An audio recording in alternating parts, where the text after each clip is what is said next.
शुमाली वजीरिस्तान के इलाके मीर अली में नामालूम अफराद की फायरिंग, 4 अफराद जहां बहक, मुल्जिमान फरार होने में कामयाब, पकड़ने के लिए पुलिस का सर्च ऑपरेशन।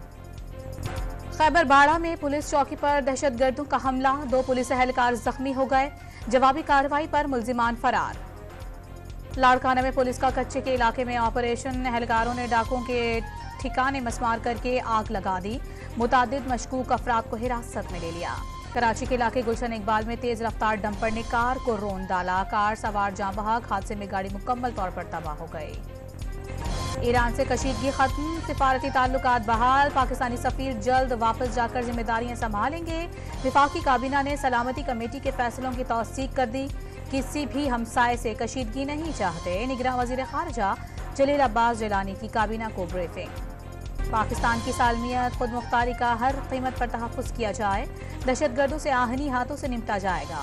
बिला इश्तियाल और गैर कानूनी इक़दाम के खिलाफ मुसल्लह अफवाज के जवाबी इक़दाम की तारीफ। पाकिस्तानी अवाम का तहफ़्फ़ुज़ यकीनी बनाने में कोई कसर नहीं छोड़ी जाएगी, कौमी सलामती कमेटी के इजलास का एलामिया। रावलपिंडी की इंसदाद दहशतगर्दी अदालत ने 9 मई के 12 मुकदमात में बानी PTI शाह महमूद कुरैशी और शेख रशीद अहमद की दरखास्त जमानतों पर समात 24 जनवरी तक मुलतवी कर दी। पीपल्स पार्टी आज कोट अद्दू में सियासी ताकत का मुजाहरा करेगी। स्पोर्ट्स स्टेडियम को पार्टी परचमों से सजा दिया गया। बिलावल भुट्टो जलसे से खिताब करेंगे। निगरान वज़ीर आला पंजाब मोहसिन नकवी का काबीना अरकान के हमराह लाहौर में मेवा और गंगाराम अस्पताल का दौरा, अपग्रेडेशन के कामों का जायजा लिया गया। इसराइली फौज की गजा में वहशियाना बमबारी, 24 घंटे में मजीद 142 फलस्तीनी शहीद, मजमूई तादाद 24,700 से बढ़ गए।